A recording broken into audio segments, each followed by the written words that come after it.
Mbote kimia na mabota na bino balandinyo sur Bosolo Télévision tokutani ici sur lelo libaku monene po bocheli biso motema na mosala bobanda kozelango utakala na pesi bino matondi mingi nazoli kiete boza malamu pona masolo na biso ya tongo ya lelo na tombeli bino mokolo molamu bisika bozwami na bituka ya ndenge na ndenge bozo sepela na mosala tozali kosala meza mosala ya lisanga ezainga moko na kosala yango te ezali bao baza na sima machine ezali ba oyo pe bakokitaka sur terrain ezali bino pe ba téléspectateurs bozo sala na ensemble ya bato biso nyonso na libokende tozo pesa mpifo pote mosala oyo ndima wa pe okala na miso ya bato pesa monenga za pembeni mbote loba na ye mbote na yo sango abandi loba nzambe apambola yo yebise maloba malamu lobela makambo bien pona mokola lelo. Je pense que nous sommes une grande famille, nous devons plutôt être une génération sans conflit, génération yo ozala motema mabe na mutute kozala comportement ya kayente ya roboma Abel po Abel mbekana ye bayambi yango zwande comportement ya kotuna Abel kaka formule osali nini po bayamba yo so ka pêche formule yo peut appliquer même formule pour avoir le même résultat, ça sert à rien au motema mabe oboma Abel alors que y a ça la formule bayamba kimbekana ye. Alors na vie eza na bateau ba réussir eza na bateau baza ba modèle eza na bateau basali ba effort eza na bateau nzambe a élevé eza na bateau ba commis peut-être ba témoignage pour na bateau. La moindre des choses à faire, d'abord il faut respecter les gars qui ont vécu, mais au-delà de ça prenez soin de les approcher pour apprendre, à la limite même demander la formule au salanini le secret zanini appelle son secret. Je pense que makambo yokende mais la moto peut bazo senga to bazo toute la question et aussi le courage et la bonne foi, la volonté de pouvoir répondre pour la mona la ça au tché parfait à bien montatunyo solo na yo bien et ça parfait ni yo bien en tout cas na habité mais lukaka okozwa yebisa moninga yo mto aussi les ba parfait na magazette ata bokokani na solo promesate yo kozala yo moko te client ya mokili mobimba basala parfait pour na batunyonso lorsque yo sombi kabola pe lisolo na we azangi. Des fois faut partager les expériences pour permettre aux autres également d'emboîter les pas, il faut les former pour mutabimaka na simamutu, c'est toujours important. Toujours fausse information sur la mort, la prétendue mort du général Célestin Kanyama. Le général Célestin Kanyama Chichiku, ancien commissaire provincial, la police ville de Kinshasa, et puis à Komagi directeur et à école, il n'est pas mort, il n'est pas mort, il n'est pas mort. Le général Célestin Kanyama est bel et bien vivant. Il est en Afrique du Sud, il est malade, ça fait un bon bout de temps, il est dans le soin, il s'améliore petit à petit. D'ailleurs, na place à Outi, na place à Komi, il y a une amélioration et nous bénissons Dieu pour ça, d'avoir protégé notre frère. Il est notre frère, nous croyons le même message que lui. Il est aussi un Congolais comme vous et moi. Nous devons plutôt être fiers de ce que Kanyama est. Bokunda Kanyama. Et si Bobotolier va fonctionner, Atikali dispo, Atikali kaka général, Azara Moussala Moko Isusoute. Mais Botike la vie, Bokunda était.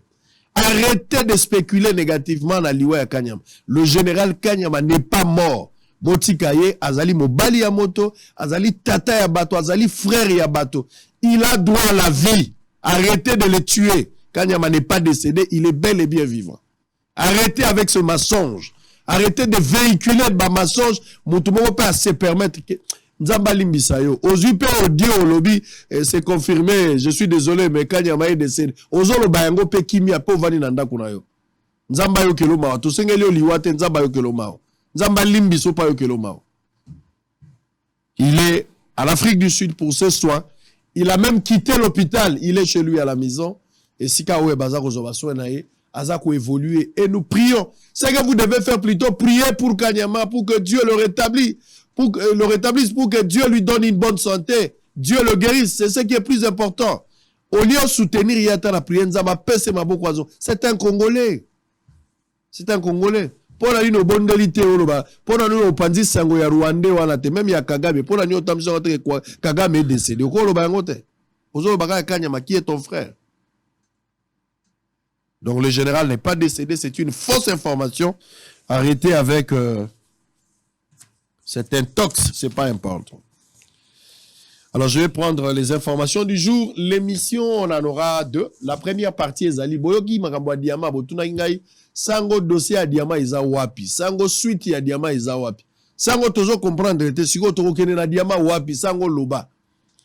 nga na ko créer makambo koloba te soki na zui makambo koloba ya sika na koya koyebisa bino soki makambo ya sika o eleki o tolobaki to yo lie to bandela to ya su koloba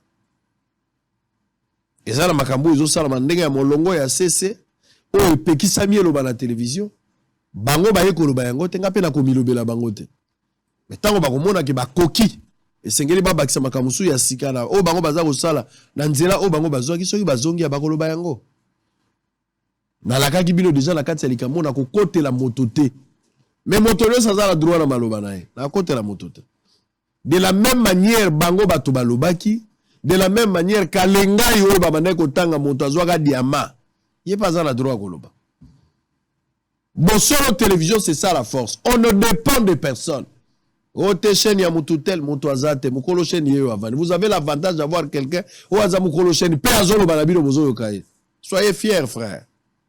On va vous utiliser peut-être de tel langage pour vous amener à mieux comprendre. Montre-nous le père. Vous cherchez quel propriétaire? Le père, c'est moi. Le propriétaire, c'est moi. Il n'y en a pas deux. Il n'y a pas d'autres personnes. Il n'y a pas un politique qui se cache derrière. Il n'y en a pas. Donc, ah, n'est-ce que vous allez il y a qu'à vanda loba. Vanda loba, tika français loba. Bon, biso baloba ki makamwantingi, tika pour la poule, les cas ou loba. Tout le monde a droit à la parole. Moi, je ne suis pas là pour porter les combats d'un individu. Non. Yaka loba makamuna. Yomoku. Je vous ai dit que si Satan se disponibilise, pourquoi on t'entendra dans Nzambe? Nous, on n'a pas de problème. Nous, on va poser des questions. C'est à vous de répondre. On a tout le monde à sango, faut la négative. Comment on a négatif?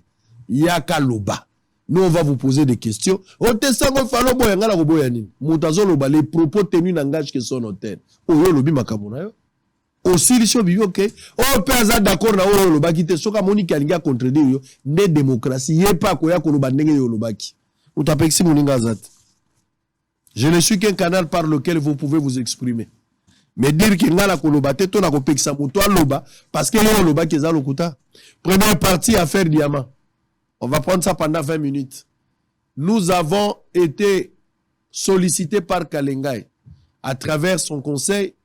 Basengi bisote bango faut droit de réponse. Pour bango bazana version na bango sur ce dossier na makambo diamant. Et que makambo bande kwa diamant balobaki pour na bango ba yebi makambo susu. Qu'est-ce que moi je vais dire? Exclusivité, je les accorde quand même ce droit de réponse. Ils ont revenir na bango. Ils allaient règlement d'ordre interne, ils ont déontologie. Je ne suis pas obligé de le refuser parce qu'ils ont droit à bango. Donc, tout le monde peut savoir maloba pour bango pe baloba. Bango pe baloba.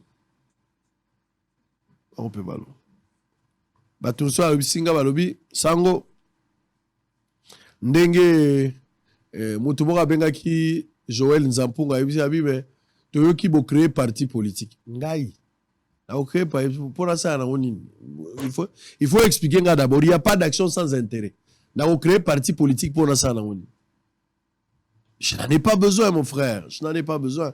Il faut que vous retenir au moins la histoire qu'il y a un monsieur, Ayaki, qualifié infirmier par beaucoup de gens. Il a fait son travail. Il a fait ce qu'il pouvait faire. Il était populaire. Il a été aimé. Mais il a refusé de mettre ses pattes dans la politique. À une certaine période, il avait refusé. Malgré que Dieu l'avait élevé, il avait refusé. Et un homme qui a ouvert sa chaîne de télévision va travailler na batu bo kangaka ba kombo. Soko yoki natangi kombo mutute lo tikali na ngona mutu na époque wana bandobete la bana. Sango tango ya kaka na kala tango tozongena. Est-ce que yo yebaka pression muyoko? Oyo kaka Joël Nzampunga, oyo kaka Diandunda, Diamfumbo, oyo kaka ngo. Est-ce que oyo kaka Emmanuel, oyo kaka Hervé Mbuku? Obanda ko yo kata ba ordinolas mobala, boko tanga kombo na bango lokola na ba livre ba documentaire. Attendez quand on va écrire, quand je vais mettre Nani, dans autres ouvrage, l'histoire de ma vie, une leçon pour toute une génération. On va citer les gens qui ont fait des choses ici. Pour platiner le voile, pour moi, si na Équateur, et ça fait partie de l'histoire. Donc nous ne pouvons pas réussir sans la politique. Il faut qu'à tout la politique, sans tosali parti politique te toko postuler te toza la candidate na bosolo toko postuler sango yeboka ko postuler te Motomoko pe ya bosolo a se prononcer jusqu'à présent candidat Azad. Tous appellent la parti politique était. Toko battre campagne pour na mutute. Bosolo eza bosolo. Olingo utiliser chaîne au futi mbongo na yo. Mbongo ekoti na kesi. O lobby makambo na yo. Audience toko pesa yo loba. Mais koloba kengala loba désormais voter tel. Ngala koloba yango te. Mi pona na ndenge na yo moto yo lingi. Ngala ko imposer au choix ya batote.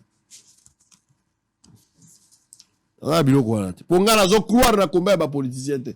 Nazo mona ba politicien la majorité baza ba tente la majorité. Nazo croire na bango. Oya aboyaki moninga lelo lobi baza na ye. Oya alobaki mabe ya lobi lelo a sanctifier ye. Oya alobaki lobi yenda za mabe lelo akomi moninga ne koleka bato mosusu. Bo oya alobaki yo penza de démon bo lobi baza na ye. Bo nazo mona bango baza ka eloko moko. Bazo tungona ka isika moko. Tira nango zani. Tira nango zate. Tira nango zate. Natanga information du jour, toka mata d'abord dossier à Kalengai, affaire Diamant, boyoka version ya Kalengai.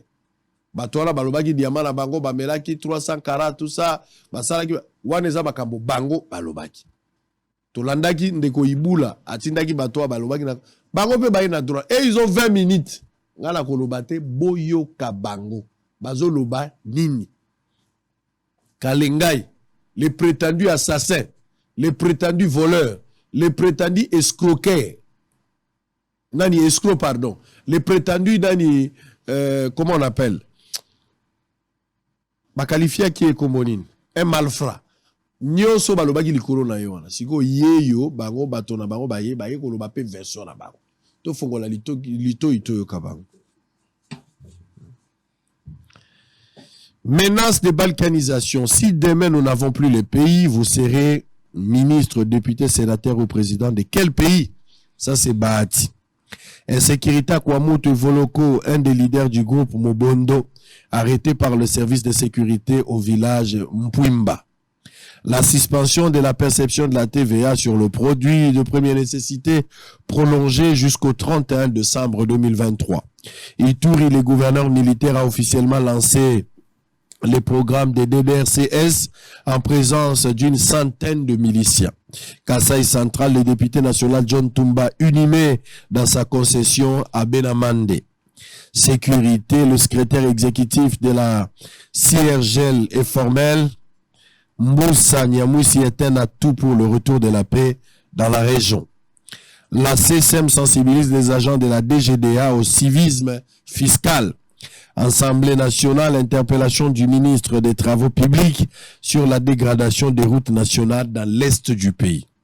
Ituri, une centaine de combattants de la Codeco et FPIC déposent volontairement leurs armes. Démenti de la coalition, la Mouka Martin Fayoulou demeure son candidat unique à la présidentielle 2023. Ekoyebana. Entre Fayoulou na Katumbi na Rotika la Moninga. Matata probable à Rotika na ye. Matata, c'est une affaire politique à Rotika.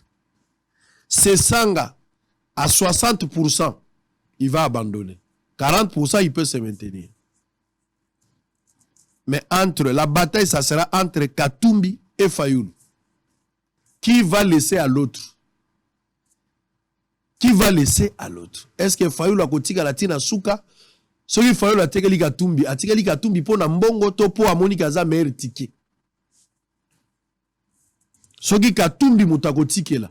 Katumbi akotike la pour ba coincer na makambo ya Congolité ou peut-être Amonika Fayoulou azali meilleure carte pour pouvoir gagner. Ça c'est un calcul oyo coalition politique bakoko sala tout à fait normal, bazali libre à kosala.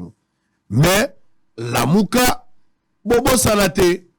La Mouka bobo salate. Quand Katumbi est parti chez Tshisekedi, Boyebi Makambo Bolobaki. Il a trahi, il a fait ça, il a fait ça, il a fait ça. Je me rappelle, période Mokoku Tutogenagi dans Lubumbashi, il fallait, cette fois-là, Fayoulou atike la Katumbi. Mais Katumbi atike la Kozwa Batonte. Maintenant que vous êtes ensemble dans une coalition, c'est qui est des droits. Motakoy ko Pexabino Tezali, droit Nabino, Bosangana Lokola. Baïta major, nyon seza kosala pona obongisa bakam. Mais pona maponomi ya 2023, Fayoulou azali suna mozi tout. Fayoulou a kotike la Katumbi, to Katumbi nda kotike la Fayoulou. Bataille za la place one. Mais je pense que bakoyokana. Je pense que Bakoyokan.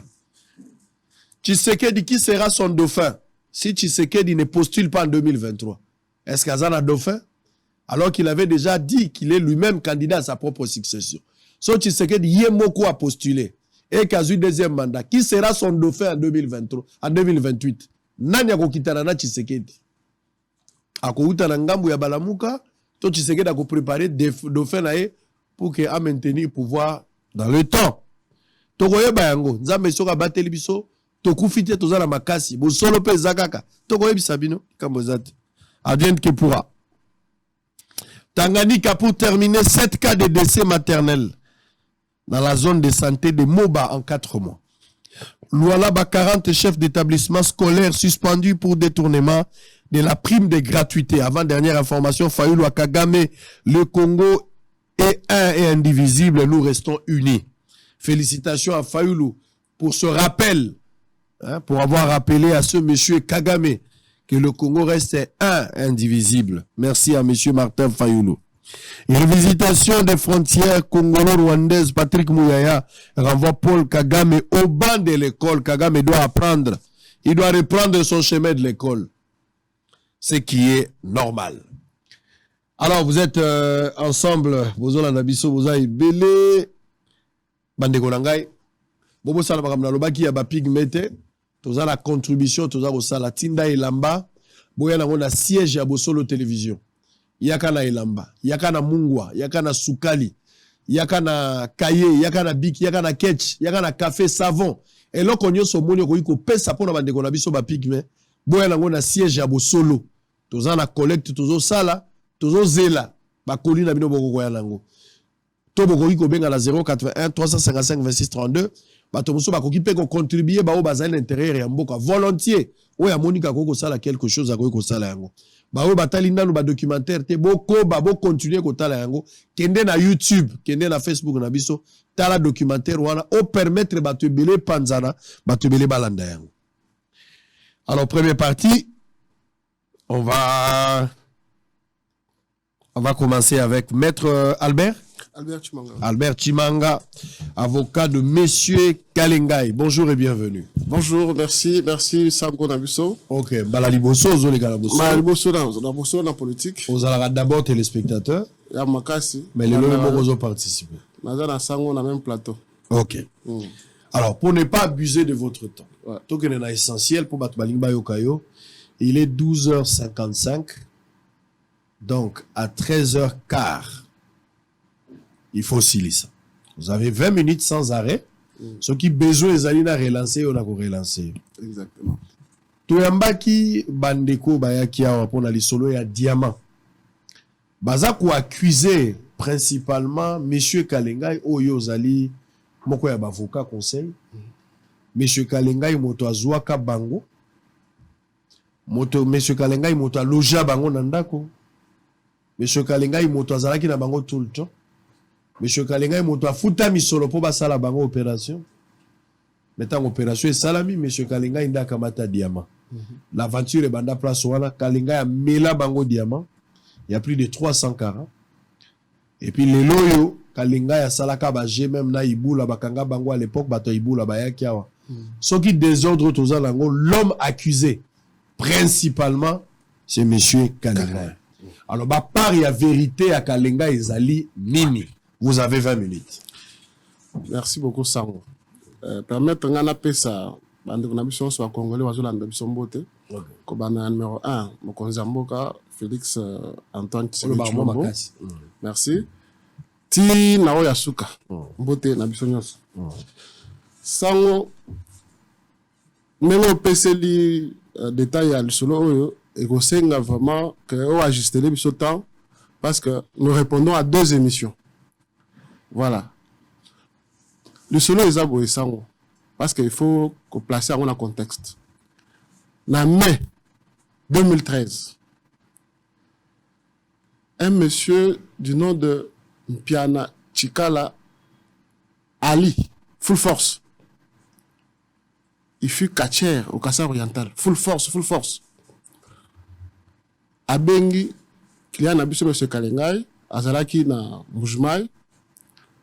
Abissier naza na bokilo na ngai Faustin Lomingo bokilo ya full force aza na diamant mais bazangi mbongo ya kofuta transport mpona oya na Kinshasa baza na Bandundu yaka natekela o diamant wana mpiana tikala ali full force aza na Kingabwa aza vivant mpiana kolo affaire eza mpiana azangi mbongo ya transport alobi connaissance na ngai kalenga ya zali aya kosomba diamant oyo tanga na kozango epai ya bokilo na ngai oyo aza na bato na Bandundu tindelanga mbongo na yesa bango kalenga ya Monique eza affaire napesa mbongo bato na baya kalenga akomi lokola lelo lobi na tongo bato na baye d'après ndenge organisation na bango ezalaki kalenga ya kei place falaki azwela bango na mpiana wana mpiana azwi bato na ye kokolonga bango wapi epa ashtert toke ti epa kalengai komi epa kalengai na limité epa na ye na ndako adresse apesaki yo wana epa na ye alors ayebisi full force mpiana wana pesanga api diamant full force mpiana alobi non diamant bokilo na nga oto ebisanga ke ugondalemba ameli yango donc kalengai aye po asomba diamant me ayebisaki ke non eza na maboko ekomi ye awa na Kinshasa diamant non diamant bamelaki yango epa ugondalemba siko nga osandeni mpiana alobi ta c'est la précision d'état. Voilà. Bameli diamant na frontière avant bakatisa to diamant bameli on a que ça c'est bakomaki. Histoire wana mpiana tikala ali yenda yebiango. Ça dit wana bino boyebite. Yende kolo affaire, yende kolo diamant. C'est que je dis précision ya place bamela ki diamant bino boyebite. Kalengai ayeba ki angote. Kalengai ya ye po asomba diamant, bayebisi eza na maboko. Ya ye po asomba. Et pas mpiana. Ya yebi ba gondele mbe konsora na te. Mais sur place ici à Kinshasa, mpiana zo ebisa kalengai que diamant ba melaki yango ezaki ingéré depuis quelque part. A sollicité pas kalengai lisusu misolo pour asomba biloko akolia na kosala nango purge pona babimisa yango. Bon, en attendant, bon, bavanda wana na mwanda kwa muke wana bavanda le temps jamais est mon. Ça va, pas de problème. Accéder à la demande ya mpiana wana. Bon, mikoleleki ye mpiana mutasora na kalengai. Comprendre que mpiana ye kalengai zaki na accès na ba wana te parce que mpiana nde azali lokola mutakozwa diamant. Voilà. Mutakozwa diamant ya kosomba kuna po ya kotekela. Akopesa accès mbango na bato na epa kalengai te. Na monde à diamant na technologie na bango voilà aye ko ebisa oh non allié pe mingi mais eloko te bimi bon pesanga musolo mususu po mwana ngo azolo bakaka ke non azoka pasi makasi na libumu donc diamant ezaki quelque part bazo ba photo na ba hôpital ba localiser Pierre zoa OK bakei baki basali mpiana ko aye ko yebisa kalengai ke bamoni diamant na scanner et pas docteur Chamala est vivant. Voilà. Donc, là vous allez faire comment? Mpiana zolo bon, il faut continuer à coller ou bien de nini. Oh non, cette fois-ci na moni kaka va opérer comme ça, va extraire Pierre, ça te clôturer le solo. Ok. Non, qu'est-ce que toi tu connais des médecins? Non. Quand il y a un médecin, il y a le bon, toi Lucas, affaire na yo. Na yo la Pierre. Mais tant seulement 2 jours, quand il y a bon. Moi, je ne peux pas m'engager dans une histoire comme ça. Je dois consulter mon avocat. À consulter Maître Tchuban Kalala, à la d'actualité sur son livre qu'il a écrit sur le 11 frontières internationales de la RDC. Alors, tu vois encore la ABC, non? Il y a un bateau na yo kapé bango. Mpiana ye à lobby. Bah mon diamant na scanner tout ça mais ils ont par écoulement il faut ba opérer. Wana mpiana. Wana mpiana. Mpiana ndekolo. Mpiana nde aye oyebisa kalengai. Ayebisa avec diamant et monani. Bon ayaki na photo te. Aye na protocole. Aye la protocole. Aye na protocole. Il y a wapi protocole il y a wapi. Il y a scanner. Hôpital nini. Hôpital place Chamala salaka donc docteur Chamala Azali ouais azala ngaliema voilà probablement qu'on a ngaliema ouais alors protocole na yo na yena ngo azana ngo azosimba Kalenga n'a pas le temps il reçoit beaucoup de gens bon tout le monde diamant tout ça il faut te passer à l'étape suivante ça va tant Kalenga a consulté un avocat na le bi en tout cas il y a des médecins spécialistes en type digestif. Ceux qui réellement Moutouana Zobé là, je vous recommande d'aller voir tel médecin Kassongo, dans les Texas Afrique. Kassongo a recevoir un peu Batouana, Nampiana. Oh, Nazana problème, Nazana Pierre, docteur Permoni protocole. Protocole Pesali. Il y a Chamala. Il y a Chamala. Docteur Kassongo a eu son. Ce qui est écrit ici, est que na type digestif na yo, ozana elo côté na libumu. Il n'y a pas de pierre. Hein? Mais ce qu'on a il a fait cette opération, cette intervention chirurgicale sur base il y a plainte, il y a Ugondalemba. Mais comment? Bon, c'est pour cela à l'objet, bon, il faut que les témoins basal. Dans le cadre de cette opération, en dehors, il y a anesthésiste à charger anesthésiste à filmer. Ba témoin ya mpiana kolo diamant bazala na ba témoin ya ba gondele ba bazala yo aux accords médicaux et bien que na ba situation ndenge wana on fait pas entrer des tierces bon ba côté si bango ba c'est l'opération nani ba assister le roi côté Kalenga ina na assister Kalenga ya zaki na intérêt aux la kutu wana te parce que mutaza na intérêt à monene makasi mpiana qui avait mis les moyens pour cette opération là mpiana ça le roi mpiana za na mbongo te contracté nyongot contracté pas nani Kalenga aye ko zombongo non Kalenga yazo c'est la pierre Kalenga yazo sponsorisé mais alingi ko s'engager te non le solo wana eza que mpiana a besoin d'argent pour na assis likambo les anetika kala ba mine ndenge zalaka alors mais kolokop koloma solo eza mpiana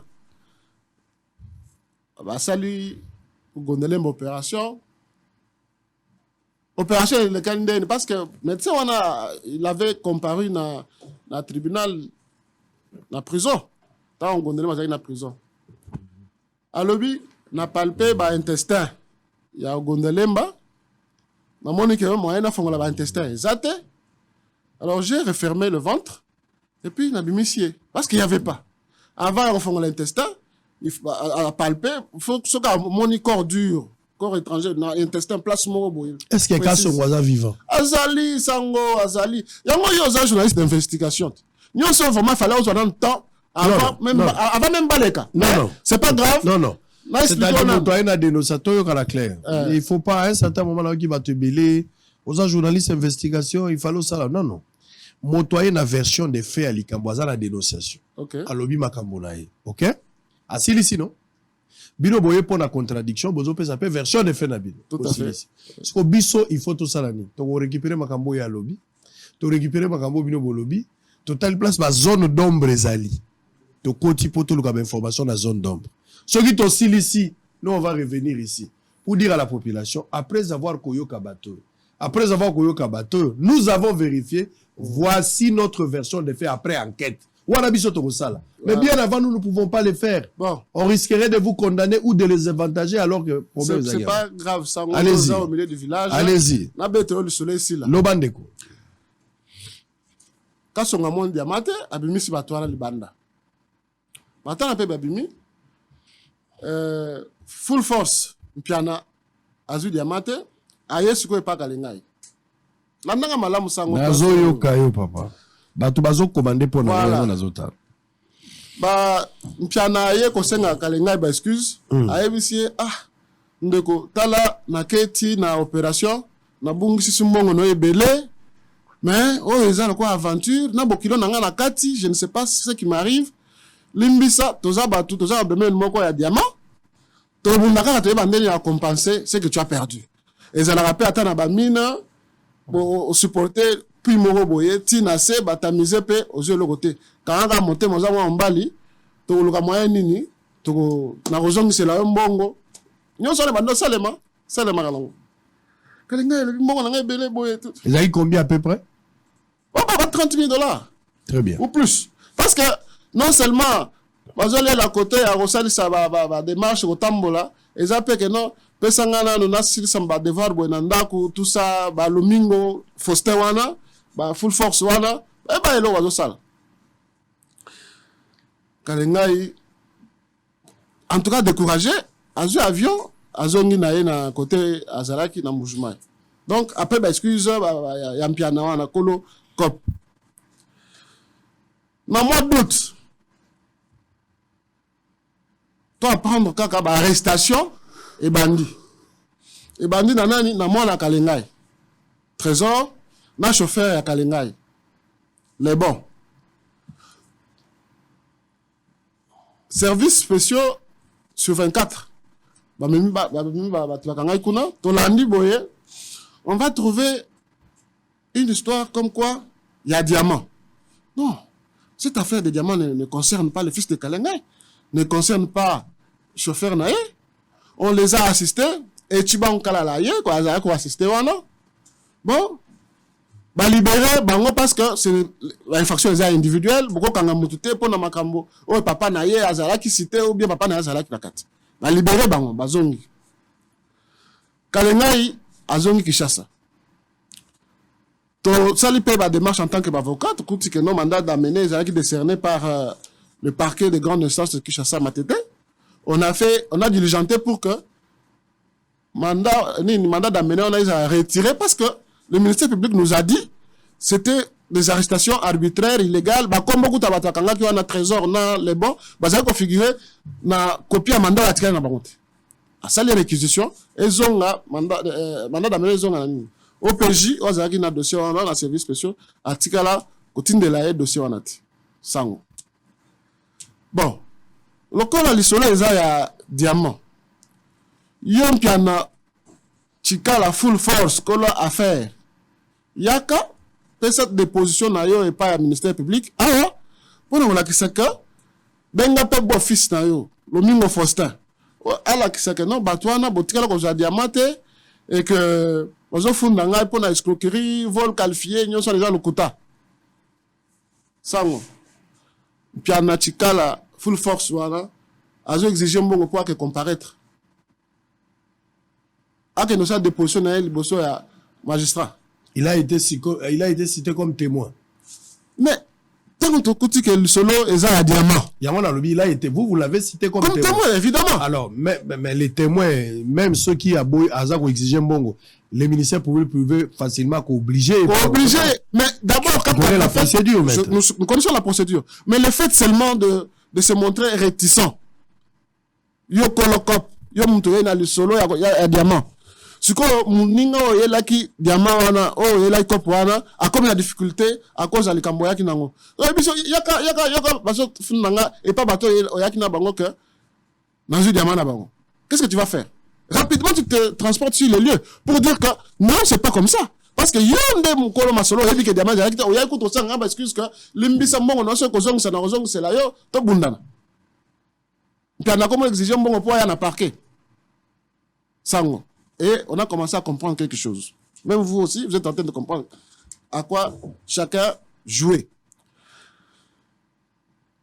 Donc, Batindi mandat d'amener ce dossier n'est pas au PJT. Kalenga a levé l'option de faire une action contre ces gens-là parce qu'il a maintenant compris que Eza Ngainde Naza visé. Donc si Kalenga est arrivé à recevoir la plainte contre Ogundolemba, tout ça, c'est justement parce qu'on avait d'abord arrêté son chauffeur et son fils. C'est justement parce que, et comme Babalusele Likamo a yébité, Likamo a route au perdre Mongo, a zongi, découragé, dessus, vous imaginez dans quel état il se trouvait.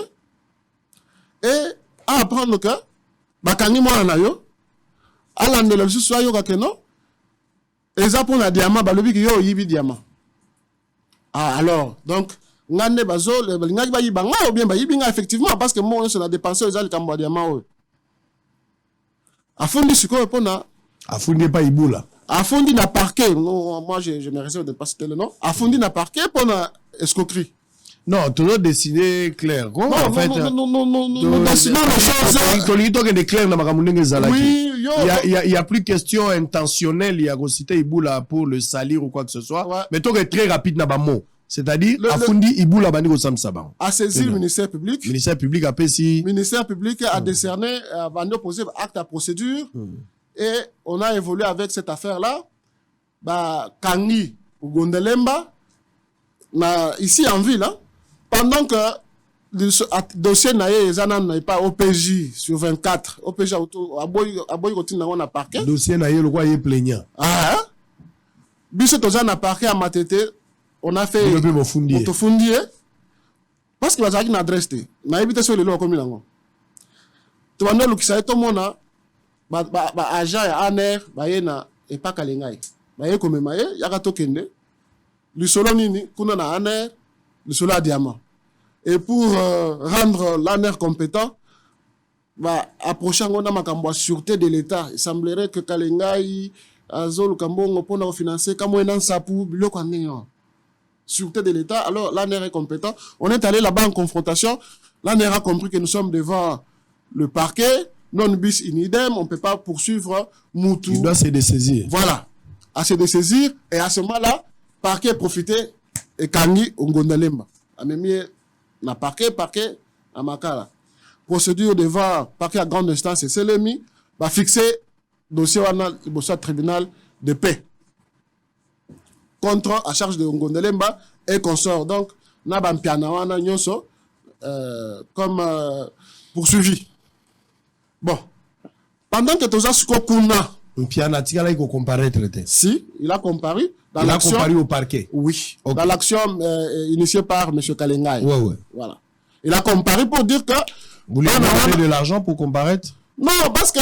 Il a été. Communauté paye va noter les méla. Mais monsieur, comment yo yena les cambo, yo kangisi Kalengai na makambo na yo, comme yo kima. Il faut. Bande balobit. Batte balobi. Ailleurs comparaître à celle la déclaration, il était d'ailleurs là cité comme inculpé. Parce que là, il était chargé. Non, banawana diamant monanate ngamta yes na yakina bango na lakisi bango Kalengai pona Kalengai so ngana zu diamant te Kalengai yebi bango te bango ba yakina beau fils na ngai li solo wana zo sala na beau fils na ye o abali mwana na ye ya mwasi.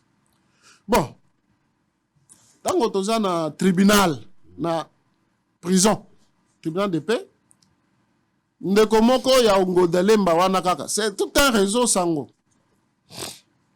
ndeko moko ya Ngondalemba aye ko funda lisusu Kalengai na parquet général près la cour d'appel de Kinshasa Matete. Même fait, même situation. Mais malgré l'existence du dossier au tribunal, le magistrat de la 4e rue, le ministère public a estimé qu'il fallait qu'il au moins instruire dossier. 4e rue, ils ont instruire, Bissot, ils sont en prison. Finalité, il y a un dossier, ils ont premier juge, na action Kalengai a initié, a acquitté Ngondalemba. Alors, escroquerie exatée, pour lui, le juge, il a estimé qu'il n'y avait pas de délivrance à Mongo, Kalengai bon, il a motivé à sa manière. C'est l'intime conviction du juge. Là, on n'en débat pas. On est parti en appel. Au 2e degré. Au 2e degré, au 2e degré. Juge d'appel, à l'andi voit à 1er degré. Kalengai a limité, il est parti en pouvoir en cassation. Le lot, na kolaksayo ba pièce sawa, sango. Tokomi na suka. Ah ben yo moko yebi oza quand même faut rester juste.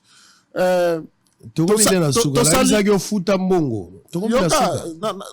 Si on prend 5 minutes ici. Tika na lobate sango. Pardon. Je te donne 5 minutes pour terminer. Tu as déjà dépassé. Et alors 5 minutes. Et alors sango le Camboana, na parquet général, va classer dossier wana sans suite. Oyo, plainte na bango. Sur base de ce classement sans suite, le plaignant wana, azala condamné na tribunal ya Njili. Dossier na bango. Condamné. Oyo, document oyo blanchir Kalengai ayebi eloko wana te. Après avoir écouté docteur Nyoso, docteur Chamalakou, ou asala scanner aye ko clarifier davantage na audition na ye alobi dessin wana o ba gondele ba ko la kisayo ezana fascicule na bango wana. O va dessiner appareil digestif wana alobi ngana ebisaki bango que na appareil digestif il y a rien.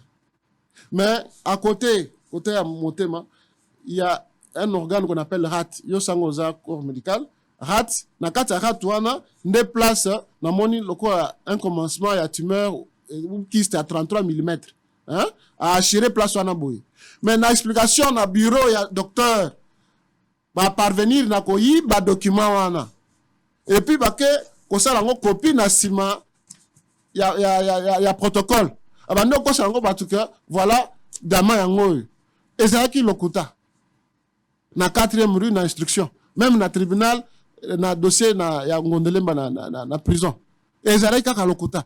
Nyonso wana, cette cicatrice là que tu vois, c'est une cicatrice criminelle.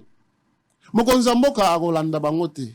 Akoyamba bango pete. Mokonza mboka, si j'ai bonne mémoire, en tout cas, à l'époque, on a cause à la paix à Yébil Solo. Ezalaki, donc, mpiana po monana, problème. Ugondelemba na bat na ye nyoso bakenda sukofunda Kalengai na Gombe na parquet général. Gombe finalement Kabange Numbi à l'époque.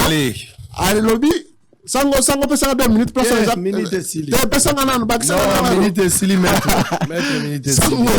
Merci d'avoir été de notre minute sili maître. Il fallait pesa juste 1 seconde. Naleki 6 mètres. Regardez, je pense qu'il est témoin. Il a témoin, tu peux regarder pour voir qu'il a dépassé. Allez, non, s'il vous plaît. S'il vous plaît. S'il vous plaît, maître, s'il vous plaît. Naza vraiment na esengo ya koyoka pe version des faits. Yango na ndebo solo télévision.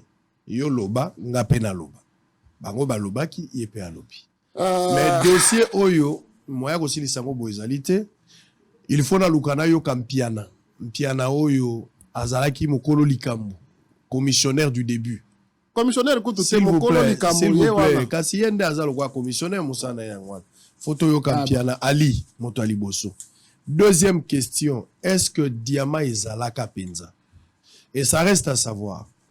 Est-ce que Mpiana azalaki témoin tant bazo mela Diama ou bien yepe ba yebisaki na sango ke nazala Diama na libo? Okomele loko amunene bo. S'il vous plaît.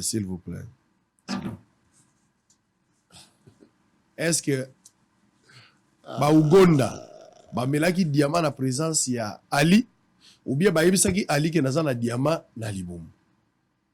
Est-ce que Ali ayebaki ke Diama ezalite a encouragé basa la COP babenda mbongo epa ya Kalengai ou bien les dossiers existent et c'est Kalengai qui les a roulés? Quel était le rôle ya docteur Chamala?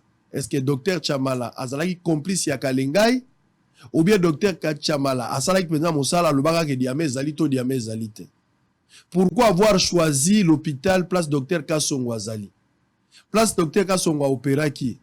Est-ce qu'il faut croire, faire confiance dans cet hôpital ou bien makamomoso les gars qui a kobatama banani bazalaka ba vrai témoin o bazo détenir vidéo o ba filmaka tango ba opéraka mwana mobali? Est-ce que la vidéo existe? Ça, ce sont des questions qu'il faudra se poser pour arriver à la conclusion de ce dossier.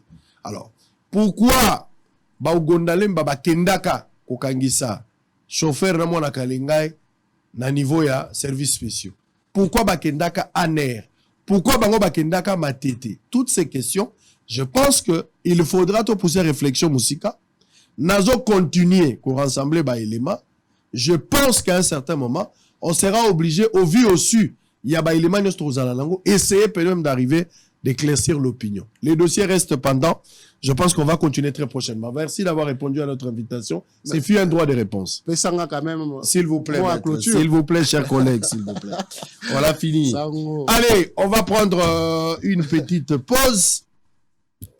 On va prendre une petite pause qui va nous permettre de revenir pour avoir la deuxième émission. Ezali, un débat. On va parler tout à l'heure. Ça sera Monsieur Charles Bamana, cadre de l'IDPS Londres, président de l'ONG Ensemble pour l'environnement, qui sera opposé à Focas Koukelemena, cadre, Bokomi Focas, cadre à l'Union Sacrée, à cadre à la Mouka.